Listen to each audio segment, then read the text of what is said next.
नमस्कार, आपके साथ मैं हूं सपना मदेश और आप देख रहे हैं जगत न्यूज 24। तो आइए शुरुआत करते हैं कुछ खास खबरों से। पूरे देश में पेट्रोल और डीजल के दाम फिर बढ़ गए हैं। पेट्रोल 87 पैसे प्रति लीटर और डीजल 91 पैसे प्रति लीटर बढ़ा है। 4 साल बाद 10 दिन में तीसरी बार पेट्रोल और डीजल के दाम बदले गए हैं, जिसका सीधा असर आम लोगों के बजट पर देखने को मिल रहा है।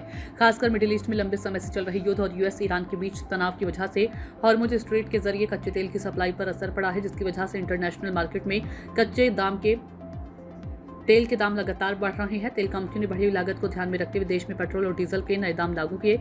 इस कीमत बढ़ोतरी से ट्रांसपोर्टेशन का खर्च बढ़ने की संभावना है, जिसकी वजह से आने वाले दिनों में दूसरी जरूरी चीजें भी महंगी हो सकती हैं।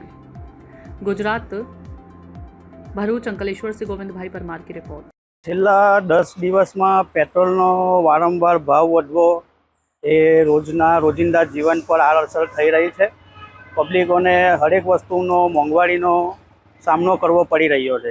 ક્રૂડ ઓઇલનો ભાવ જ્યારે વધે છે તો પેટ્રોલ ડીઝલનો ભાવ તરત વધારી દે છે, અને જ્યારે ઘટે છે ત્યારે પેટ્રોલ ડીઝલનો ભાવ સસ્તો કરવામાં આટલી બધી વાર કેમ, આ વિચારવા જેવું છે। ત્યાર પછી છે લોકોને શાકભાજી મોંઘું થઈ ગયું છે, રોજિંદી ચીજ વસ્તુ મોંઘી થઈ રહી છે। પબ્લિકને આનો ખૂબ અસર પડી રહ્યો છે। વાહન વ્યવહારનો પણ ભાવ વધી રહ્યો છે। ऐसे ही अपडेट्स के लिए देखते रहें जगत न्यूज 24 और हाँ, हमारे चैनल को लाइक, शेयर और सब्सक्राइब करना बिल्कुल ना भूलें।